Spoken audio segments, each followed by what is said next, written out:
Come with me as I organize my Scentsy collection. Let's start with the basics, Scentsy Bars. To make it easier to find a Scentsy bar, I sort them by fragrance family, then by color. For the best fragrance experience, store Scentsy Bars flat in a cool, dark area. Avoid keeping them near a heat source, like a stove or a sunny window, and never keep them in your fridge or freezer. A cupboard, box, or drawer is perfect. Add a cute label so you know exactly where to find your bars. I also sort my Scentsy Pods by fragrance family and color.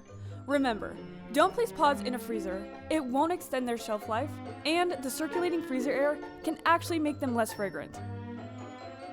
When I'm changing up my decor and need to put one of my wax warmers away, first, I make sure the dish is completely clean using cotton cleanup to soak up all the wax. I remove the light bulb and wrap it with bubble wrap, and finally, I bundle up the cord and place the warmer in the original packaging. A little prep work now makes my warmer ready to go the next time I need it. If I ever need to store my air purifier, I also repack it in the original box for safekeeping. Scentsy oils are easy to store because they're so small. Place them in a basket near your Scentsy diffuser, or keep them super neat in a nail polish organizer. Scentsy laundry products make my home smell amazing, and the packaging is just adorable. These Scentsy Suds are so easy to use. I keep them in a dry, cool place away from direct sunlight, and I make sure the perforated top is closed between uses.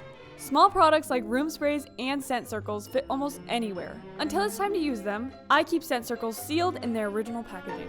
They can go in a drawer or a basket, but they are just the right size to fit in a cute recipe box. I always have some on hand as quick and easy gifts. Now my Scentsy collection is organized and ready to fill my home with fragrance.